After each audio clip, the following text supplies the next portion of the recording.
Welcome back to Live in the Moment, presented by Legends in the Making and Western New York Football Report. I am Tyler Gilbert. To my right is Leon Thompson, also from Western New York Football Report. To our left is Dylan McDuffie from Legends in the Making. And we got some special guests again this week. To my left is Cam Melendez. Tell us a little bit about yourself. I'm a sports media major at St. Bonaventure University as a senior. I'm from Jamestown, New York. I played football, baseball, and basketball there in high school. Played college baseball at Jamestown Community College and redshirt at St. Bonaventure University for baseball. So that's a little bit about me. And then we have two of the very high-powered Bennett Tigers with us. On the right is E. Ryan Lawrence. On the left is Jack Eskridge. Guys, give your class, your position, and actually what schools are interested in you, or if you have any offers, list them. Who's going first? I'm going first? Yeah. My name's E. Ryan Lawrence. I'm the class of 2025. I go to Bennett High School, and I'm getting looks from Central Connecticut, UMass, Sacred Heart, Penn State, and that's really all right there. And how about you, Jack? I'm Jack Eskridge. I go to Bennett. I play receiver. I'm getting looks from UMass, UB, Rutgers, Merrimack. And that's Rutgers. Oh, yeah, I said Rutgers. Right? Yeah, that's all I can think of right now. Okay, well, those are some pretty impressive offers, guys, or interest, regardless of it. Who's in the forefront? Like, if a team offered you today, between the two of you, where would you like to sign? We'll start with you, Ryan. Penn State. All right, that's what I like to hear as a Penn State guy. What about you, Jack? If you could sign at any school with any of your offers, where would it be? Rutgers, for sure. Okay, why Rutgers? Because they've been on me since I was a freshman, like 8th grade going into my freshman year. Okay. So they got real interest in me. Okay, so you're showing the same love back to them that they've showed you. Yeah. Okay, that's pretty cool. You don't see a lot of kids do that. And then, guys, we've had some great football the past couple weeks since the last time we've all sat down. Leon, what's been your takeaways from the last couple of weeks? Takeaway from the last couple of weeks, really, for the most part, is just the fact that we have got one hell of a playoff race coming up very soon. You know, there's a lot of divisions that are still wide open. Both sections of C are still wide open. A and most of B are still wide open. You know, Double A is basically locked up by these two guys right here in their squad. But, other than that, there's just still going to be a great couple of weeks of football coming up. You know, a lot of key matchups coming down the stretch for really getting that seeding taken care of and who's in, who's out. This is where it gets good. No, absolutely. This is our favorite time of year. It's the playoff push time. Dylan, what have you seen the last couple of weeks that you've liked here in Section 6 or Monsignor Martin? Seen some explosive players, I would say.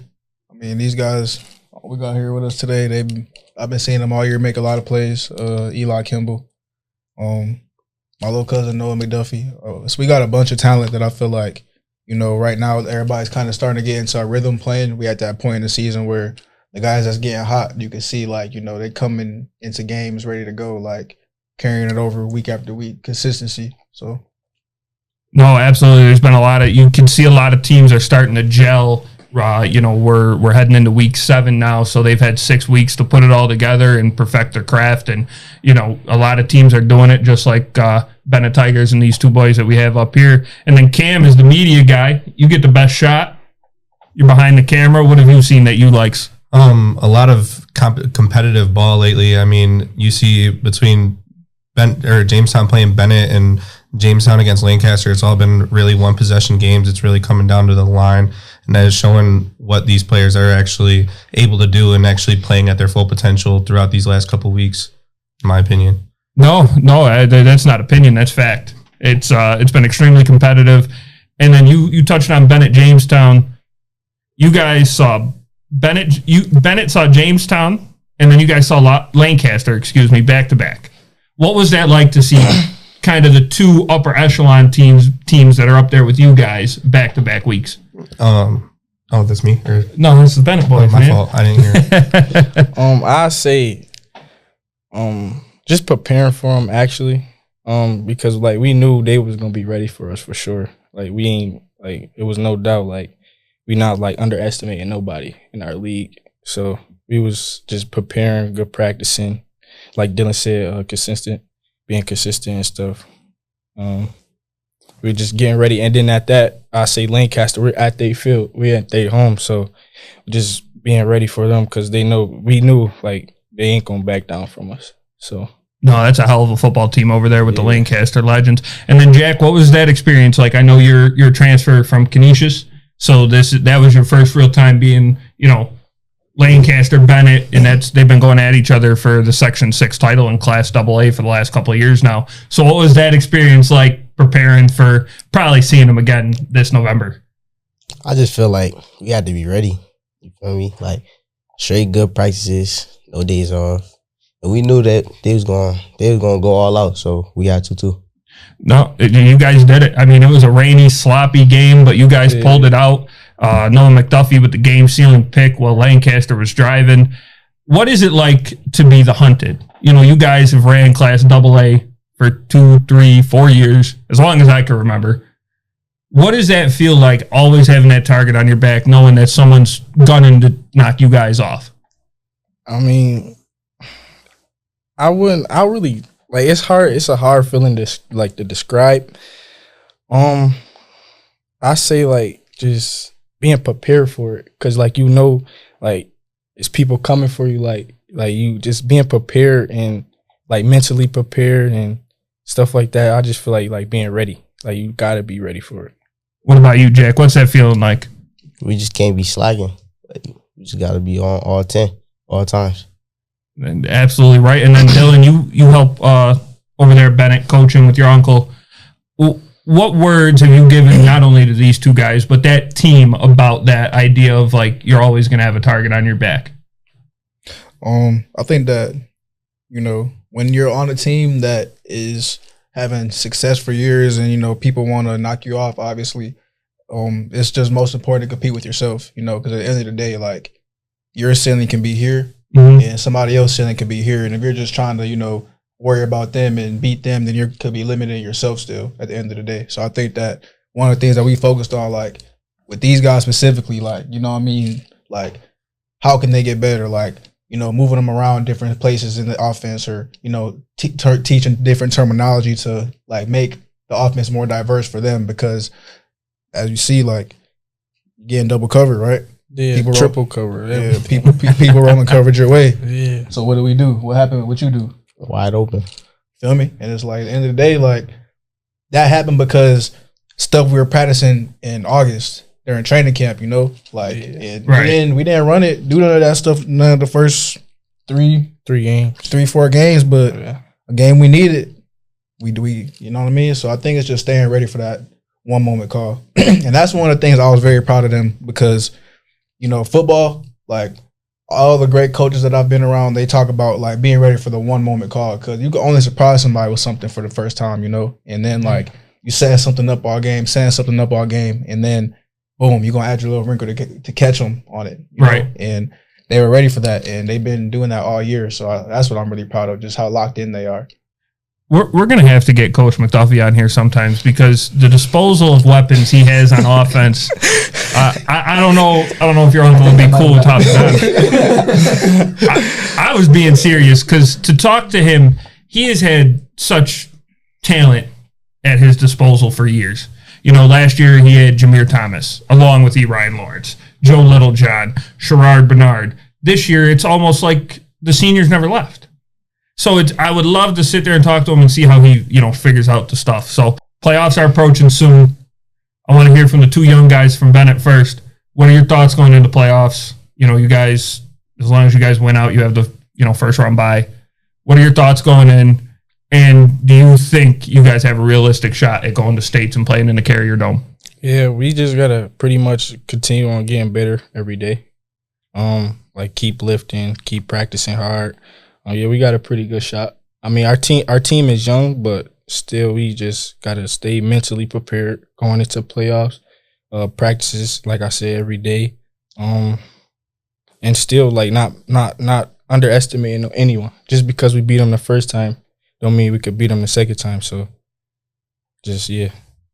And then what about you, Jake? What are your thoughts going into playoffs here? I feel like we going all the way. I ain't gonna lie. like I'm real confident in my guys. Like we getting better, we getting stronger, all that. So, I mean, we going all the way. And then Leon, as someone who reports on the game, what are you looking for going into playoffs? It doesn't have to be a certain class. It doesn't have to be a certain team. But what are you looking for? We're going into playoffs here. This is the time of year to win in any way possible. Style points are over. If you can still get them, great. But most likely with where you're, this is where you're going to be facing really just the nitty gritty of it. You got to strap your helmet up and just get ready to win out there every week. You know, you can't be ready to say, oh, I'm going to drop 60 on this team. I'm going to drop 60 on that team. You got to be prepared to take a 20-13 win like you guys did in Lancaster. Yeah. You know, you got to be prepared to see different things from teams that you've been watching film on all year that are trying to do everything they can to make it in or get a better seed for themselves. You are going to get the best of the best out of every single person that you are going to be across from here on out, whether it's these next 2 weeks, whether it's in the playoffs. So I'm looking to see who can adapt. I'm looking to see who can change. I'm looking to see who can add something to their game this late in the season to really make a difference. And I think those are going to be the players that we're going to be talking about when we're in here next time. Oh, absolutely. We'll be in here after the first week of playoffs. Cam, heading in the playoffs here, what are you looking for? I feel like it's all toughness, enthusiasm, and discipline from each side of the team. I mean, you got to be better than the guy in front of you. Coaches got to outcoach the other coach to get to where they want to be at the end of the day. For Bennett guys, you see them, they're gonna most likely be in the one spot. I see them, just like Jack said, to go to the Carrier Dome. They have everything that they need to do so. So, I mean, they have the weapons, they have the coaches to do so, and I would take them to go all the way in AA for sure. And then, Dylan, what are your thoughts going into playoffs here? Man, how many weeks we got to the playoffs? Got to.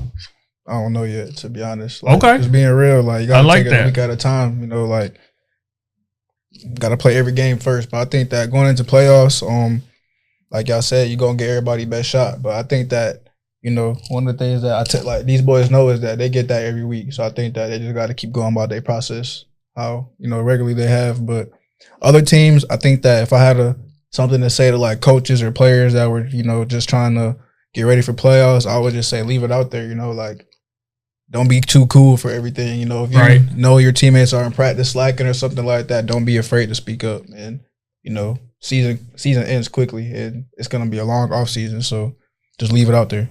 No, it absolutely does. Your season could end within a snap of a fingers, especially for the seniors who probably don't want to go out before the playoffs or in the playoffs. Big thing I'm looking for, and not a lot of people are talking about it, but Class C playoffs look crazy. There are, I think, 7 out of the 8 teams in the playoff slots right now are all at 5-1, and there's one team at 4-2. So there's a lot of good competitive teams in there. They love going at each other. I mean, Salamanca just happens to be the best of the best in Class C. I mean, they're 6-0. They're blowing teams out left and right. I'm excited to see them come playoff time. I'm excited to see what goes on in C North, and who knows, maybe we'll see Salamanca again at Highmark. As far as C South goes, I think Chautauqua Lake's coming. That's another good team that a lot of people wouldn't have talked about. I haven't got to catch a game. You think they're coming? Like they're a good team? I haven't gotten to catch a game either to actually see them, but everything I'm hearing from people that have seen them, you know, everything that I'm seeing in the film that I've watched from some kids, you know, everything that I'm seeing just on the stat sheets, their smallest win margin since getting blown out by Salamanca in the first week is 28 points. So that's another team down there, down south, that is doing what they have to do, and they're doing it, and they're dominating it. And then you look up north, and you got a team like Alden, 5-1. You got Newfane, 5-1. Medina, 5-1. Cleve Hill is 4-2. So it's very, very tight. I mean, this, like last year, I remember there was a 4-4 team that got in with C. I think there was actually a 3-5 team in Cleve Hill who snuck in. It's just extremely tight and extremely close, and we can't wait to see them go at it all fall. And we'd like to thank Imperial Pizza over there on 1665 Main Street. They hooked us up with a pizza for tonight's podcast, so shout out to them, and thanks for the pizza. Y'all go pull up and see them, man. They got the best pizza in Buffalo. I think that I'm kind of hungry. It might be time to grab. Y'all hungry? All right, let's crack it open. question for you guys. If you had to pick, and I mean, this is almost kind of like one of those, like, death ray on the earth situations, aliens are coming, you're basically Michael Jordan trying to build a team to face the Monstars. Give me either a starting offense or a starting defense for all Western New York guys. We'll start with the Young Bucks. Let's go E. Ryan. Offense or defense, and then pick your 11. All right, I'm gonna go offense. Okay. At quarterback, I'm gonna start with the kid from Clarence. You going Bryce? Yeah, he tough. Okay. Or Gavin. Gavin Schwab from Pioneer? Yeah. I like it. Me at the 1, of course. I got Jack and slot. You got the one. Let's talk football. What receiver you playing? You playing X or Z? X. All right, there we go. Others, I got Jaden on the other side at Z. Let me see. At running back, I got Eli and Adam. Or Shamir. Land. And then just, you could pick an O-line from any school. You don't have to individually list them. Franny's. Oh, okay. Franny's. Okay. Jack, you going to go offense or defense? I'm an old guy. Okay. Offense. Give us your dream starting 11 here in Western New York. My receiver core, I got E. Ryan, wide out. Me, slot. Jaden Clark, wide out. Do I need another slot or not? Depends. You could go 4 wide if you want. I'm going to go for a wide. And I got my guy, Damari Yancey, in the other slot. Ooh, And I got Ooh, that's dangerous. quarterback, probably my quarterback, Jordan Okay. or Gavin from Pioneer. Running back, Eli, Tyrone, or Shamir. Then O-line, probably Canisius O-line. Kinesis is O-line? Okay. All right, Leon, you're going to break up the monotony here because you're the defensive guy. Give us your starting 11 on defense. All right. And my bookends, with these two guys, it doesn't really matter, strong or weak side. I got Mason Allnut and LaFerald Hines. Farrell. That's Strong side inside, give me Sam Ikaquanu. Weak side inside, give me Lenny Johnson Bates out of McKinley. okay. Word. We're actually gonna run a 4-2-5 with this. My 2 linebackers give me Lucas Lombardo and give me Kamari Reimers from Little North. Kamari Reimers. For my slot corner, and this is the one I might catch a little bit of heat for, but just because the kind of defense I'm setting up, I'm kind of looking for my crash outs. I'm looking for my guys with tenacity. Give me Jeff Long in my slot corner out of Clarence. Because he can kind of fill either that linebacker or that coverage corner role just with how he plays. At my first corner, give me Cardell Staples. Second corner, give me... Oh, God. Who's the kid from Salamanca? Corey Holleran. Corey Holleran. He's actually a safety, not to break your heart. Is he really? He is. Well, that's going to make that conversation a little bit easier. For my 2 safeties, give me him and Noah McDuffie. All right, so you have... I got one more corner left. Who is it? You know, not to influence your decision, but there's a pretty damn good corner sitting right next to you. No cap. You know what? I think that's who I got to really thinking about it, though. Because I was trying to think of other guys, and you know what? It is really just the guy right next to me. Booty beat. We'll swing it over to you, Cam. Offense or defense? Offense. All right, give me your starting 11. I'm going to take probably Tubin at quarterback. Okay. It's between probably him and he lit up Jamestown Ciano. Brady Ciano Yes. from Orchard Park? Yes. Okay. E. Ryan at the wideout. Jack probably at the slot. I'm going to take Jaden from Canisius at the other wideout. Kimball at the running back. All you got left is an offensive line from any school of your choice. I would say Canisius or Franny's. Oh, you got to pick one. Probably Canisius. There you go. Probably George Wilder. Yeah. All right, Dylan, you can go offense or defense here. I know I'm gonna go offense. All right, give us your starting 11. Okay. Quarterback, I'm probably gonna go Landon Welker or Bryce Tubin. Landon Welker's tough. Landon Welker. He was my quarterback my JV year. JV. What was it? What? Not to interrupt Dylan, but what was that like playing with him? Bro, he's a dog. Like even if it's double cover, he's still gonna throw it up to you. All you gotta do is let him know he that's one thing he trusts his receivers for sure. Like he gonna give you a shot. He tests his luck.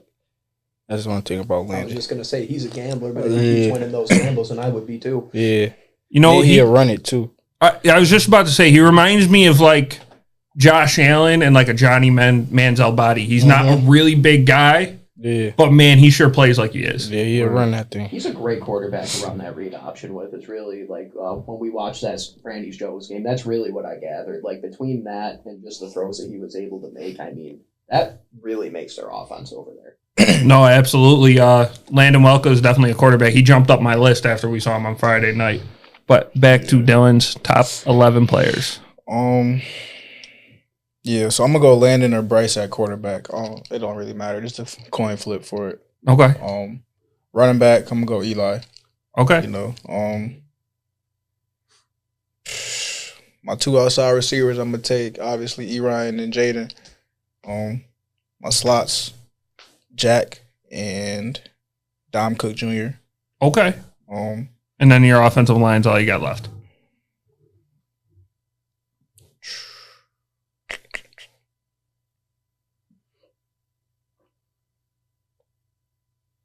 Canisius or Franny's. You got to pick one.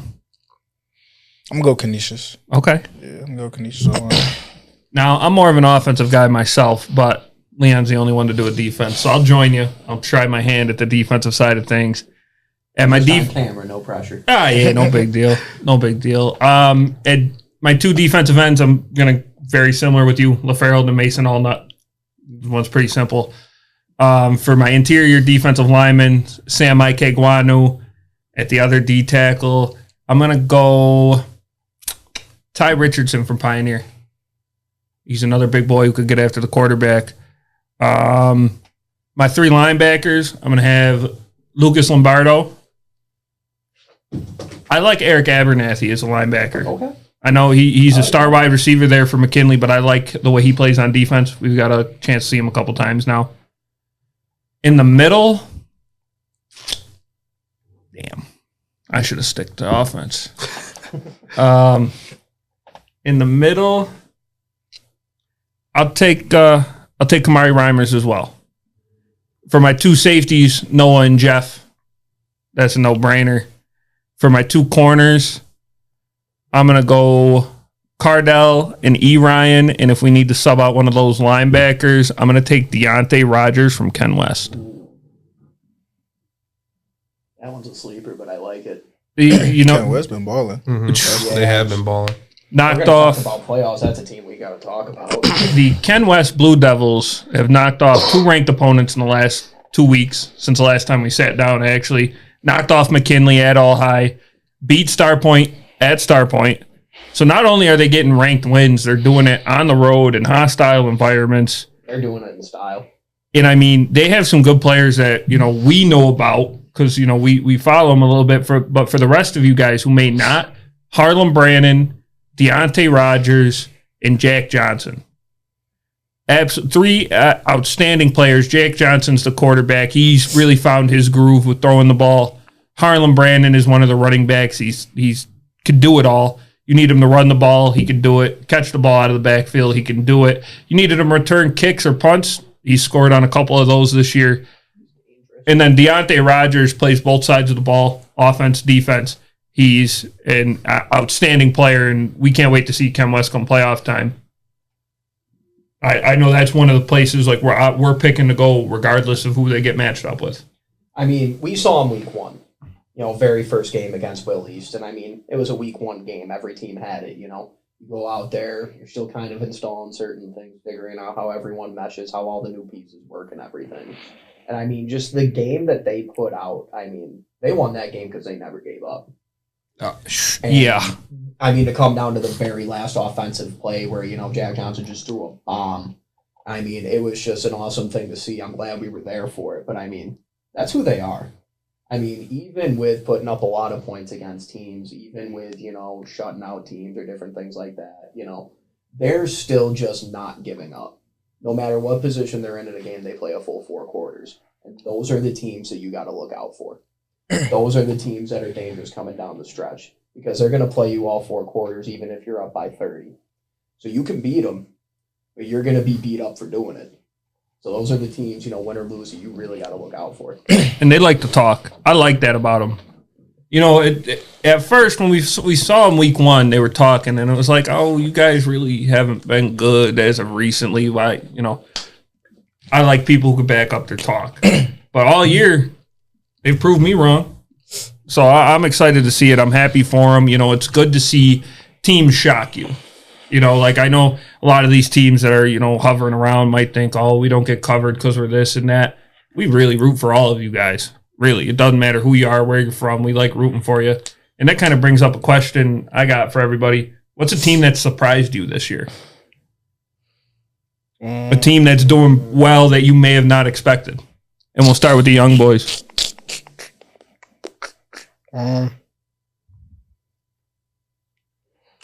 Timing. Timing? Yeah. Okay. I only say timing because the score against what was the score against Canisius? Yeah. 35-14, Canisius won it. I wasn't at the game, I couldn't make it, but when I asked somebody, it was a close game at one point. So I thought it was keeping up with Canisius. They came out 14 zip. Yeah. But I feel like timing from moving up to Monsieur Martin this year, they gotta play Franny's. So once they play Franny's, I feel like that'd be a good game too. I don't want to change the question, but kind of going into what you just said. What you played in Monsieur Martin and Section 6? What's the difference to you? The competition is one. That's the biggest one. And I say the environment of it, like public school. It's we sharing the field. We can't use it like the locker room. We can't leave our stuff around because we don't know if it's gonna get stolen or not. Private schools, you got your own locker room. You can hang your stuff up in your locker. Yeah, that's pretty much the 2 biggest things. And the school, actual school. I say from transitioning to an all boys school, transitioning to from an all boys school going to a public school, you seeing females, I feel like that's a big transition, coming from an all boys school. He's a ladies' man too. Don't let him fool you. I know. I see both of these boys with their fresh cuts. Yeah, you told them they were going to be on a podcast. They went and got lined up. I told him, I said, bro, I'm not getting on it if I don't got no cut. He said, come on, bro. I'm like, bro, I don't got no cut. He said, all right, I'm going to make you a deal. If you if I take you go get a haircut, you got to get one. I said, all right. It's a small price to pay for good content. Yeah. Hey, I mean, we know this episode's going to get shared at this point, so I'm good with that. And then, Jack, a team that, whether it's Monsignor Martin or Section 6, that surprised you this season? I say Canisius. I ain't gonna front because when I was there, it looked like a lot of pieces was leaving. I transferred, so I thought they wasn't gonna have no quarterback, all that. But I still feel like team last year a little bit better than this year, but they've been balling lately. You feel me? So yeah. I mean, it's easy to be balling when you got number 0 in the backfield and number 8. Same question. My bad, y'all. But same question, Jack. You played Monsieur Martin and Section 6. What's the difference to you? I say the competition. Big difference.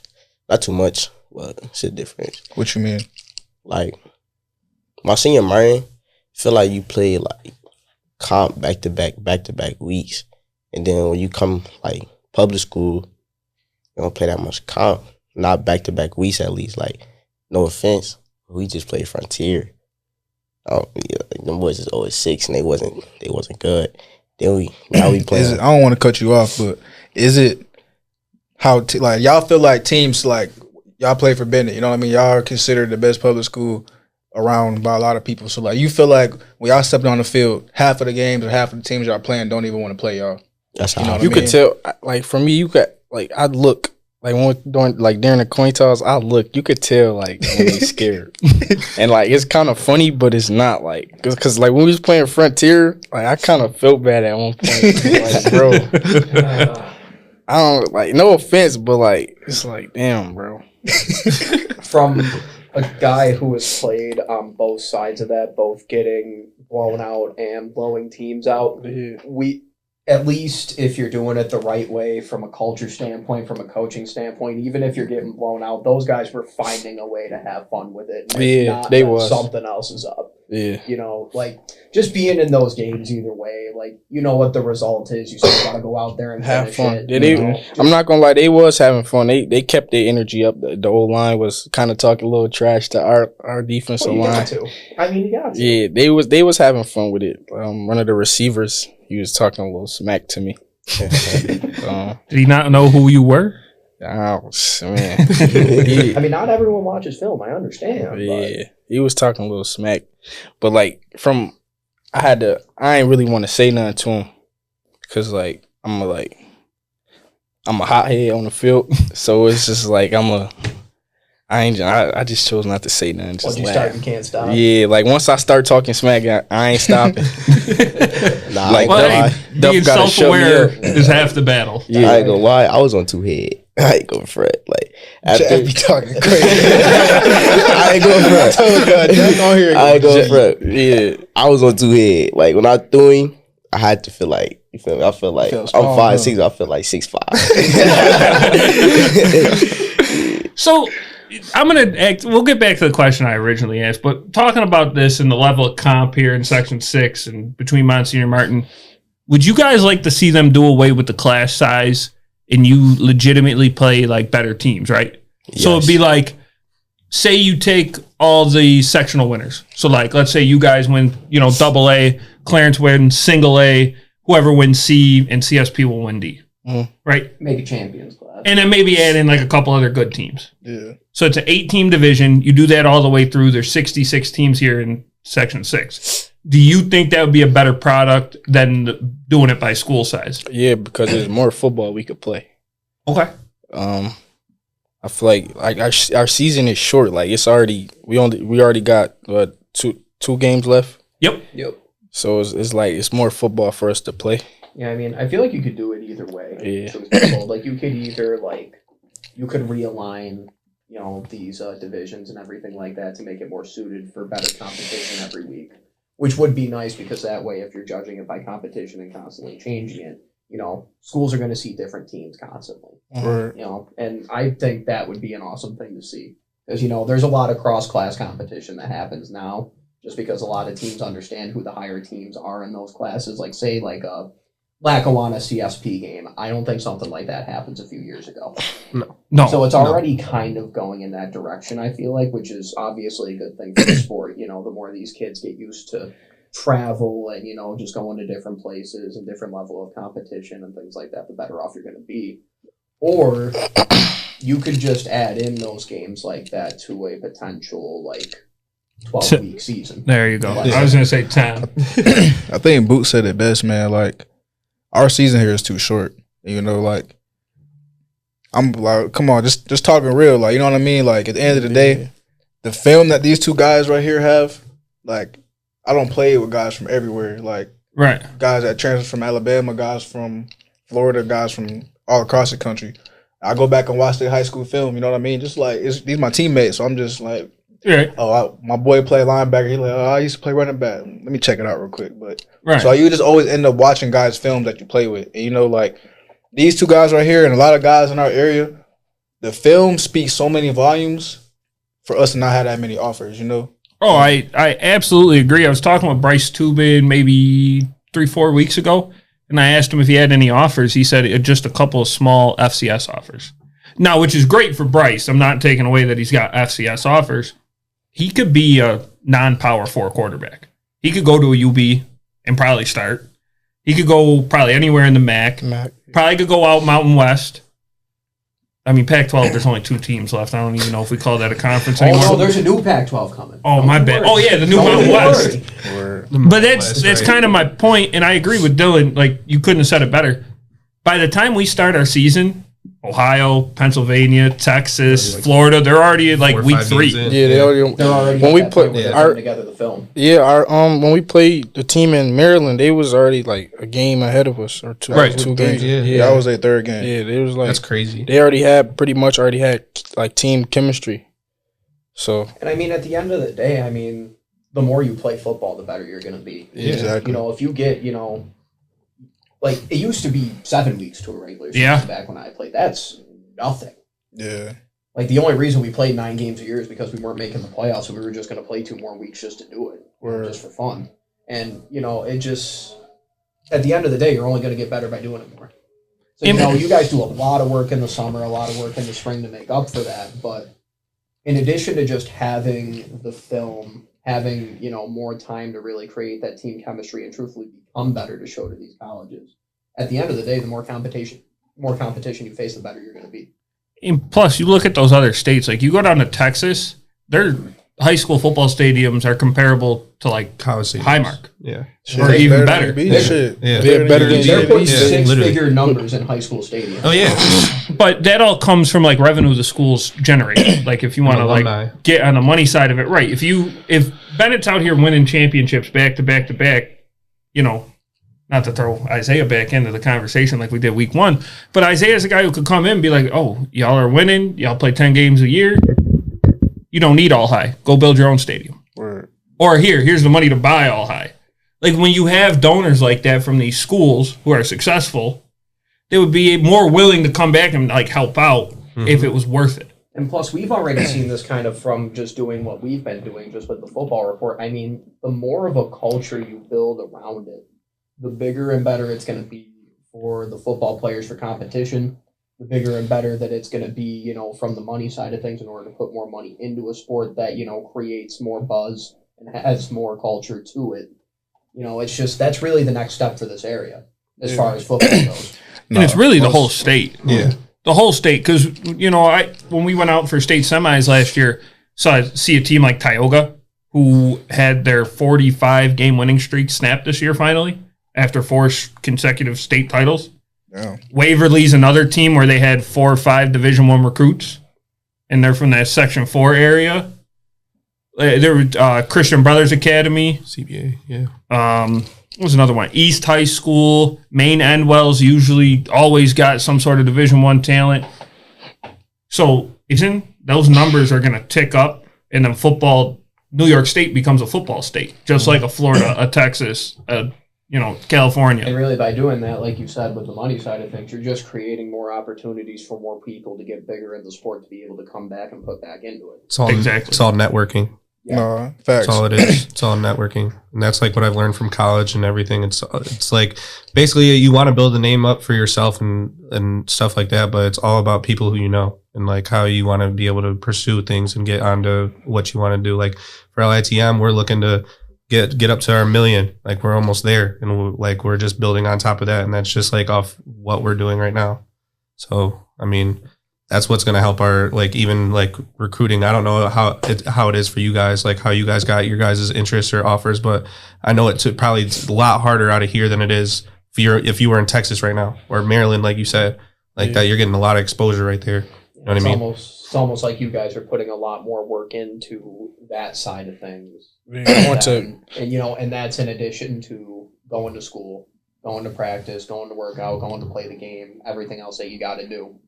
So it's just a lot to put on you guys as student athletes, just to go out there and better yourselves. It's a combination of a lot of things, man. Like starting off with the people that, these guys are here, just use them for an example. Like y'all haven't, I'm not sure if y'all ever haven't, but played 7v, real 7v7. Oh, I did. I got invited to 7-on-7 join the ATL. You play with a different team outside of a Buffalo team for 7-on-7? I ain't know none of that. Yeah, I everybody got was from selected. everybody. Yeah, I got selected I for that too, but I ain't go. I ain't done my You feel? But y'all see the difference in the culture though. Like Jack, you seen the difference in the culture of the 7-on-7 in other areas versus where it is in Buffalo right now though. Yeah. And even little things, bro. Like we don't talk about like y'all coming down to Georgia and training out there and everything, just because like how we have it set up here right now, it's not conducive for guys that are chasing y'all dreams to really do it the right way, and that's not y'all fault. And it's what I mean. No, it's absolutely not their like, fault. But going into that though, it's like it's also not these guys right here, but it's also a two-way street. Because at the end of the day, like, man, if you can't train with all the bells and whistles, like you gotta get on your Rocky shit. You know what I'm saying? Right. Like you gotta figure it out. Like you gotta chuck wood in the basement. You gotta do your 1,000 push-ups if you ain't got it. Right. So I mean, I think that the difference is like we don't have a culture of just go get it regardless sometimes. Like we think that if you have an excuse and a cop out, a lot of kids take it nowadays.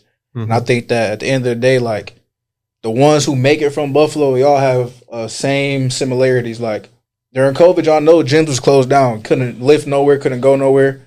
Man, my uncle probably tell y'all about this. Me, my uncle, and Isaiah, we was garbage picking weights, like driving all through the city, driving through Buffalo, driving through Rochester, picking up weights from people's garbage on Facebook Marketplace, buying weights that don't even match each other. We got a rubber 45 here and a rusted ass metal 45 right there. And we lifting inside of a shed that's like, you know what I mean, patched up, like windy, wind busting through. Y'all know winter months of Buffalo. And we lifting, we getting it in like that. But it's like, shit, man, the gyms, we can't get into a gym. Schools is closed. Where else we going? Where else we going? And lift I mean, that? it's like I've said before, and I don't remember when exactly I said this, but it's like I've said before. Just about anybody that wants to work hard enough can play football. Exactly. Just about anybody that works hard enough can play at any level of football. It's about work. It's that blue collar mentality. And that really is the city of Buffalo. And all the guys, I want to just tell the young boys, it's like, look at the guys from Buffalo that have played high D1 or went to the league. Like, I don't think none of them ran no 4.3 or none of them was that type of guy. They tough ass hard workers, And at the end of the day, that's the type of city we from. And nobody's gonna give us an offer because you from Buffalo. Nobody cares about, you know what I mean? You scoring. How many touchdowns you scored last year? Whatever, like a lot to not. You know what I'm saying? Like the stuff that these guys have put on tape and done. If they was in other places, they'd be 4 stars. Like, absolutely, absolutely, because they would have had you guys were both varsity starters as sophomores. I'm assuming. Well, yeah, you were down there, my freshman year. Freshman? Yeah, I was a freshman. I scored the game winner against Canisius my freshman year. Like they just moved me up like randomly, and like he called the play. It wasn't even to me. Like one of the players, Kynan, he told me to go in. I'm like, bro, like the game, like this is the game on the line. You want me to go in? Or he like, go ahead, bro. I'm like, all right. So I'm like, I mean, it's football. Like I've like been there before. I ain't really like scared or none or nervous. I knew what I had to do. But the ball, I wasn't expecting the ball to come to me. That's one. Like, but I was open, so he threw me the ball. I scored. But then after that, I was on varsity after that. All right, I got a question. I got a question since it seems like it's kind of the direction that we're going with what we're talking about. You guys have full control of how football's played around here in high school. What is the one change that you would make to make it better? You're only giving me one? Shit, I can take a 3 off the top of my head. There's 7 of us, so yeah, I'm only giving you one. I think we should all get a different one for this one for sure. Yeah, there's a lot of stuff. Let's start with the young boys. Ryan, what would you change about Section 6 football? Like what we was talking about a few minutes ago, like the competition. Okay. Like public schools going against private schools, stuff like that. What about you, Jake? What would you change about Western New York high school football? I say extend the seasons because they too short. Like start them earlier, like how it is down south, and end it like in like December, like how it is down there. It'd be better for us. Leon, what would you change about Western New York high school football? Man, it's my own question. Honestly, I thought everyone else was going to know. I didn't really have a good answer for that one. No, I mean, there's just, like you said, I mean, there's just so much to pick one thing, to be honest with you. I mean, the two that they said were really, like, the big ones. But honestly, and this is going to sound kind of conceited, I'm not going to lie. Go for it. I think Western New York high school football needs more of us. You know, people that are willing to put the passion and the man hours into it, you know, the money into it to truthfully make it what we want to make it. Because we were coached by, we were just around a whole bunch of people that wanted different for the sport. But they never went out and did it. They just kind of went, well, it probably won't happen, you know. So, I mean, you know, the guys like you and me, the guys like Dylan, you know, the guys like everyone else that we've come across, it's just, it's not going to become a thing that other people are passionate about unless there is a huge force driving that passion. No, absolutely, and I agree with that. By the way, we are taking volunteers at Western New York Football Report. Free plug Always. if we need to work. Always. Dylan, what would you change about Western New York high school football? I'm mad I can only say one thing. I'm not going to lie. Go for it. Man, whatever is going to get these guys recruited. And that's like, just honestly, like, at the end of the day, like, this podcast we doing is cool. Like, the Instagram posts we do are cool. The whole linking in with businesses and all that stuff and, like, preparing these guys how to publicly speak and, you know, showing them what it's going to be like when they get to college and really deal with NIL. And really, like, all the preparation for stuff is cool. But at the end of the day, like, it's about offers, man. Like, we got to get them there. Put the scouts in the seats. Yeah, we got to put the scouts in the seats. However, we got to do it. However, we got to get the scouts out here, whether that's extending the season like we're trying to get done. You know, we have a petition right now to get that done, trying to extend the season. I mean, us guys that know people in other places, like, you know, I got some of my boys coaching Georgia. They want to bring their teams up here for a game. I know that, you know, same with some other friends. They got teams in Ohio, teams in Jersey, teams in Pennsylvania. All it takes is a text and people to, you know, support the mission and the vision. I think that if I saw him go against some 4-stars from Buford and Milton High School out in Georgia, I think he'll leave with some O's. You know what I mean? He'd at least to get some heads to turn. Yeah, for sure. And I think that, my bad, one last thing. I think that, like, the culture that we have here, there's not many, and this is like my problem with a lot of high school athletes right now. They pet, like, everybody is the same in this game. Football is football. When you play against somebody, they the same football player. Like, it don't matter if they got offers from here. It don't matter if they're from here. It don't matter what the case may be. Like, you know, you play with dudes that are first round type dudes. Like, played against dudes that are first round type dudes. They all the same type people. You know what I mean? Like, when you watch the film, there's gonna be plays where you see that talent. You see, like, okay, he like that, but you're gonna see, well, shit, I just got him on this play. Like, I'm like that, you know? I think that at the end of the day, like, we need to start holding ourselves, and our athletes need to start holding ourselves in the same mindset and mentality in regard of how people and athletes carry themselves in other places. Like, it's what they do. Like, these kids out in other places, like I said, I would leave to go train, and I'm seeing groups of 10 to 15 kids that's younger than me, high school age. You know, I'm in college doing this work. They in groups doing it, like, just coming in right after me getting it in. I'm like, all right, like, they know what they're trying to do. Right. And not all of them are superstars, but, like, the amount of the work, the times that they've done it for months, years, whatever the case may be, like, they're going to catch up and get what they want. Oh, absolutely. I think that we need to build that mindset here of, you feel me, like, these two guys right here, like, they blessed, they got gifts, you know what I mean? But, like, that don't mean that they're gonna make it right away. They gotta work. And, like, the guys that, you know, aren't blessed with the same type of speed or whatever the case may be, just getting open, quickness, like, what are you gonna do to become stand out, type basically? Of player? You know what I mean? It's like, you gotta work. And I think that here, guys either have the mindset of, man, shit, I'm good, so I'm gonna make it, because I'm not going to get somebody else that's as good as me every week, and I'm gonna feel like I'm that dude. But you know what I mean? Like, realistically, you're not, because you're not playing the comp. Yeah. And I think another thing, and I've touched on it with I don't know if you know who Zach Boyes is. He graduated from Chem West. He led Cortland to a national D3 title last year. One thing he said when he spoke, he said that we got to work together as a section, whether that's you guys working out with somebody from McKinley, like working out with Cardell, or you grabbing Bryce Tubin to throw you balls to work on routes, or whether that's Big Sam getting with Ty Richardson from Pioneer and working on, O-line, D-line stuff. You guys have to understand, you guys can hate each other if you got to play each other on a Friday, Thursday, Saturday. But after the season's over, go work together. Go find somebody who is like you, Word. Like for E. Ryan, hit up Cardell. Have him try to guard you one-on-one because he's going to get better, you're going to get better. Same with you being a wideout. Just find somebody at your position who you match up with on the other side of the ball and go get better. Use your resources. My bad, bro. I don't mean to cut you off, but a lot of these boys too, man. Like I'm talking directly to the athletes right now.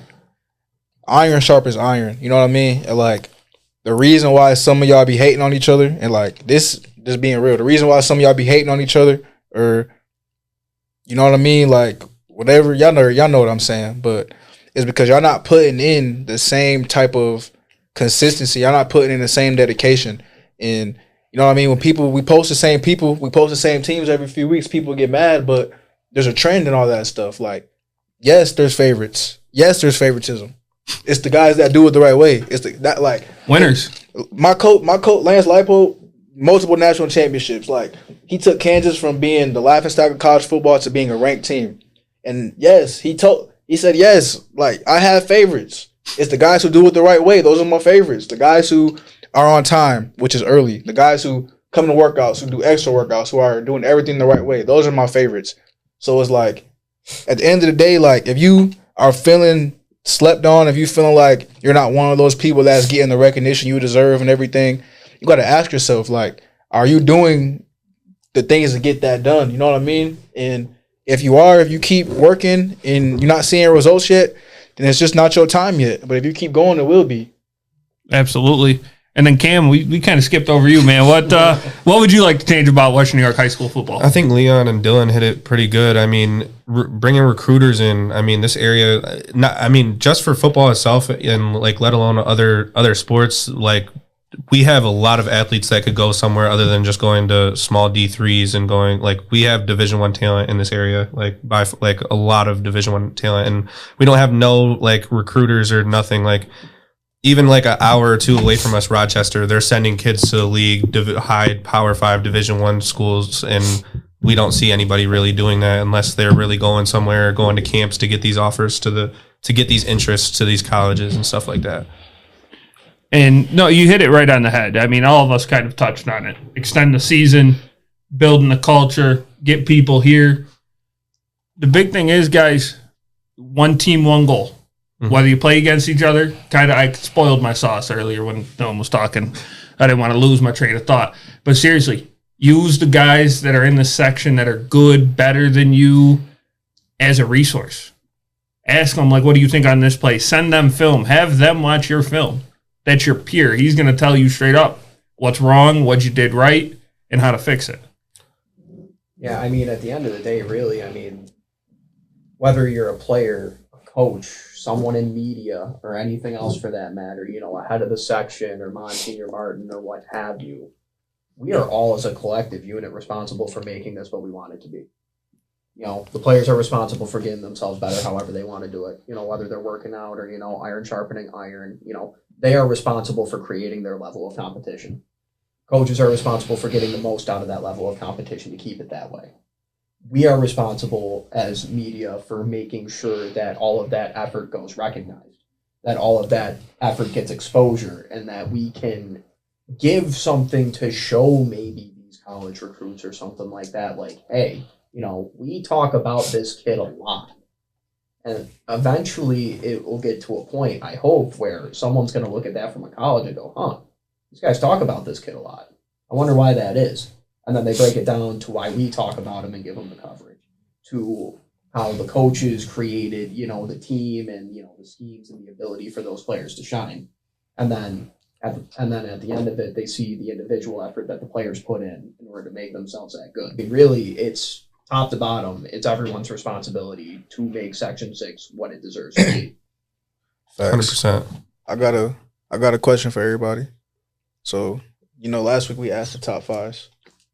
Top 5 players, yeah. What do you got? What do you cooked up this week? We're definitely gonna do it again. They gonna let's let them give their top 5, and let's give our most 5 underrated. 5 underrated most guys. Underrated. Oh, thank And God! I just I don't know though. Like, should we? 5 Y'all want to do underrated. 5 underrated? Or y'all want to do top 5? I feel like top 5 is kind of easy. I do underrated. I'm gonna do underrated. Yeah, underrated. Yeah, Because we all know like we know who the top is. guys. we know who top Like, 5 is. I do One underrated. of them's in this room, and I think we all said that the last time we were in here.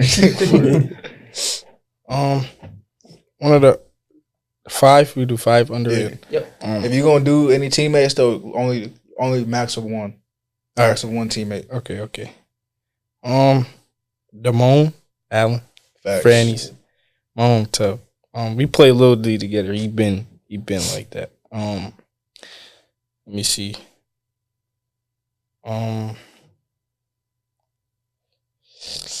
Jordan Freeman, Facts. my quarterback. He slept on a lot. That's 2.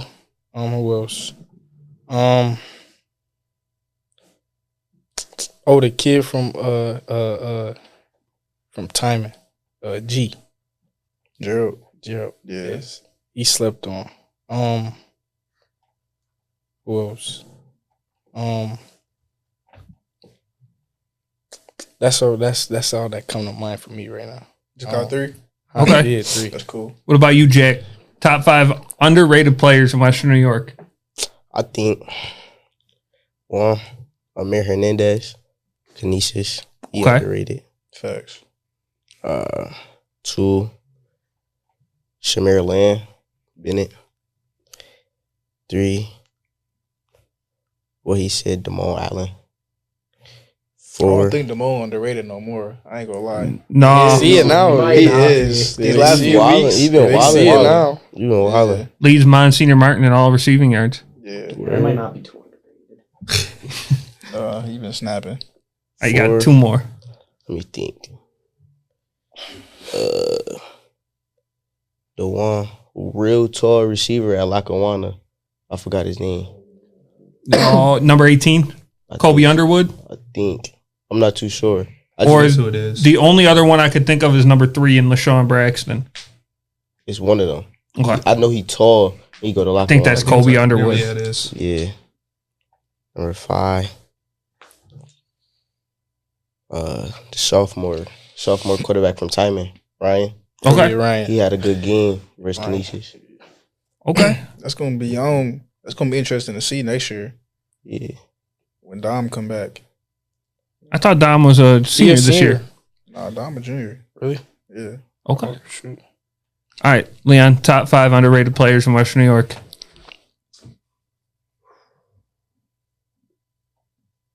See, I feel like it's more difficult for us to do that list just because, we recognize just so many different players in so many different places that we truthfully almost don't even underrate anybody. We do. I know We we do. do. I know we do. We do. But it doesn't feel that way as much as it should, One guy I am going to mention, though, really exciting sophomore to watch out of Will North is Cal Rogers. This kid's a Mack truck. He might be one of the smaller fullbacks I've ever seen line up for teams that are still even using a fullback. This kid just goes out there and hits. And he's the same exact way on defense. And to just be a sophomore, he was starting at fullback last year for him too. So, he's going to be a 4-year starter guy. He's going to make his way into the backfield in the next couple of years, getting the main totes. And honestly, watching what he can do now, that's absolutely terrifying. Okay. Who else you got? It sounds like you're only going to give us the top 3, but Yeah, I'm going to go as far as I can go. I'm going to be okay. honest. All right, go for it. Who else you got? Probably going to take one from you here. I'm going to go with David Van Horn out of Clarence. Why you got to take what I was going to say? You're not wrong, but why? You think of Clarence running back, you think of dynamic players on Clarence, and you think, Jeff Long and Bryce Dubin. It's easy. It's easy to do that, but just watching Clarence play and watching what this kid does on both ends of the ball, it's just, as a coach, I feel like that's a kid that you don't have to worry about. You know that no matter what you call, no matter where he is on the field, he is going to do exactly what he's supposed to do, and he's going to do it to the best of his ability. And the best of his ability is pretty damn good. Yeah, no, David Van Horn's not a guy player. that really pops out on the stat sheet per se, but I mean to actually go down and watch Clarence play, that's a name that you're definitely going to know by the end of the game. All right, who else you got? You're at 2. At 2. Damone's not underrated anymore. We all figured that out. Well, Jack, I got to give it to you. To be completely honest with you. I mean, with where you were one of the guys that I wasn't really too familiar with at the beginning of the season. Now you're here on the podcast. Now you're a guy that we talk about regularly. I mean, now you're a guy that, is, up there with this guy right over here, being able to, take the fact that, he gets a lot of attention and really just make your own out of it. And you do a hell of a job of it.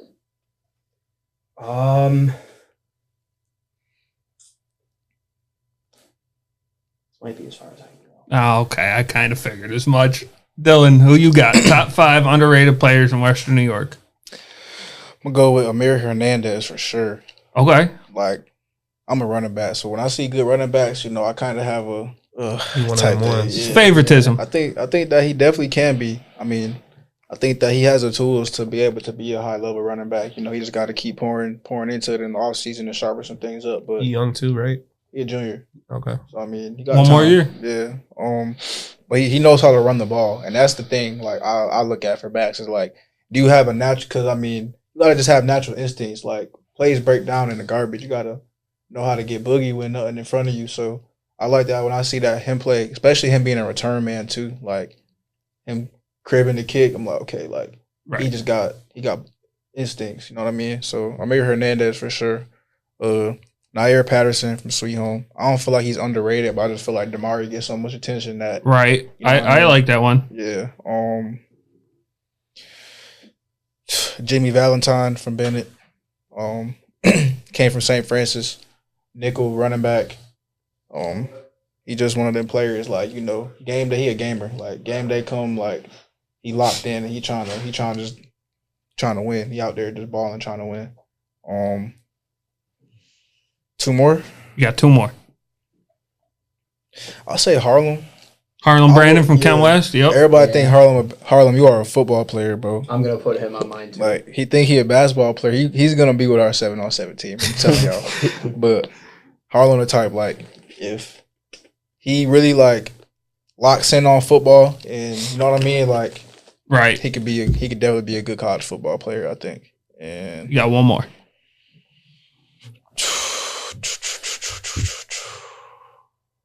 should I look at the group chat, see who in there? Let me see. Hold up. While you're looking, I did think of just one more. Go for it. And this is a kid that really goes unrecognized just because, I mean, like we were saying, with a whole bunch of, farm teams and things like that, the big boys who are just, out in the sticks. I think a kid that gets overlooked just because, he doesn't exactly fit the mold size-wise. He doesn't exactly fit the mold, speed-wise. He's a little bit faster than most on that defensive line. I'm going to home cook a little bit, and I'm going to talk about Khalil Golden out of New Fame. Okay. He's a kid that's been in the Trench Trophy conversation, past few weeks. He just does something really special out there. The coach down there gave him an opportunity to basically line up as an extra blocker in the quarterback running game at running back. And he gets his totes too. And to be honest with you, he's really quick on his feet. He's really quick with his hands, He's really a technique guy more than anything else, but he makes it work for him. No one's going to line up across from him and beat him for 4 quarters. No one's going to get blocked by him and not feel it the next day. Where He's definitely a kid that puts it all out there. gotta check him out. I think I got my last one. How did I forget that fast? Hold up. Oh no, Arnold from Canisius. Arnold Mabayo, I believe how you say his name. He just being real, like he's underrated. Just one because like when you think of Canisius, like you're going to see Eli and Jaden and Mir. You know what I mean? And Arnold, he is transferred from Hutch Tech, right? He wasn't there when you was there, Jack, was he? Nah, he just transferred this year. So yeah, Arnold transferred from Hutch Tech. So like seeing him shift programs to a football school and me watching his film from Hutch Tech, I just see like a missile flying. But now when I go to see Canisius play, like I see a backer taking his read step and filling the hole. You know what I mean? Right. Like all the things, I'm okay. Like that athleticism, that raw athleticism that he had, and this dude. I don't know if y'all seen him out of equipment, but like, you know, coaches would love to see him out of equipment. Like he's the type of going to visit, and a coach gonna be like, "Who is this kid?" Like, rocked up. You know what I mean? And so I think that like guys like him, like, can really benefit off of off-season type stuff because now that he's in a football program and his film is speaking volumes and he's gonna go on camps and 7-on-7 tours and stuff like that. And you know what I mean? Like his physique and his athleticism are gonna be a combination that a lot of coaches are attracted to. And I think that just because, you know, he don't play like a flashy position, right, getting a lot of attention. But I think that's a guy we're gonna see start getting some D1 offers soon. Okay. We'll have to book it. Catching him while he's still underrated. Yeah. All right, Cam. Your top 5 underrated in Western New York. I'm gonna go with the receiver from CSP, Hinsdale. Okay. I'm gonna go Amir too. Jack, I wasn't really familiar with you until this year. You honestly like put B2A to Jamestown. I'm not gonna lie. So you definitely on that list. I'm gonna have to put he's not underrated in my opinion. I'm putting Chase on there too. Bonta. He leads Section 6 in tackles right now, and he's top 4 in rushing yards. Then I have one more, right? Yep. Yeah. I'm probably going to go Underwood from Kobe Underwood, right? Kobe Underwood from Lackawanna? Yeah. Yep. That's probably my 5. Okay. I got Jackson Moritz from Maryvale. Okay. I don't think a lot of people talk about him, and they should. Another quarterback. I just did this on our Instagram story last night, so it's actually perfect timing. Let's see. He still won with David Van Horn. Well, if I knew we were pulling out phones, I could have had this one in my phone. Yeah, but I literally just did my list. I think we about to come up on the shot clock.